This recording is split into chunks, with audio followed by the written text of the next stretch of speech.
राज्यामधील विधान परिषद निवडणुकीमध्ये मोठा घोडेबाजार झालाय असा आरोप शरद पवारांच्या राष्ट्रवादीच्या खासदार सुप्रिया सुळेंनी केलाय।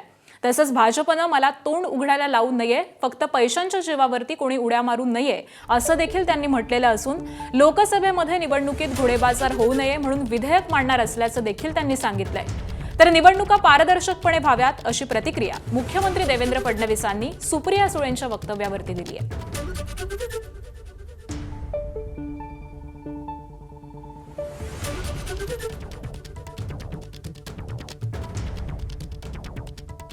भारतीय जनता पक्षाने मला तोंड उघडायला लावू नये, त्याच्यामुळे मी सुसंस्कृतपणे काही बोलत नाही आहे, कारण का माझा तो स्वभावही नाही आहे आणि विधानसभेत लोकसभेत ताकदीने लढूच त्यांच्या विरोधात आम्ही।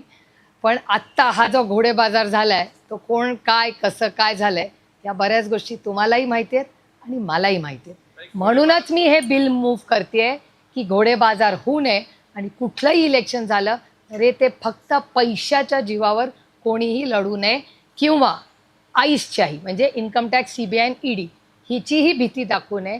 हा देश हा लोकशाही पद्धतीने चालला पाहिजे आणि त्याच्यासाठी जे काय करावं लागेल ते आम्ही करू। एवढंच म्हणेन की माणसं पैशापेक्षा प्रेमानं जिंकता येतात हे जर तुम्हाला समजलं तर तुम्हाला अशा प्रकारचं बिल मांडण्याची आवश्यकता पडणार नाही।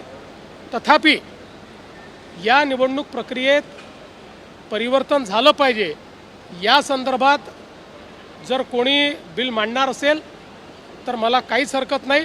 माझंही मत आहे की निवडणूक प्रक्रियेमध्ये परिवर्तन झालं पाहिजे।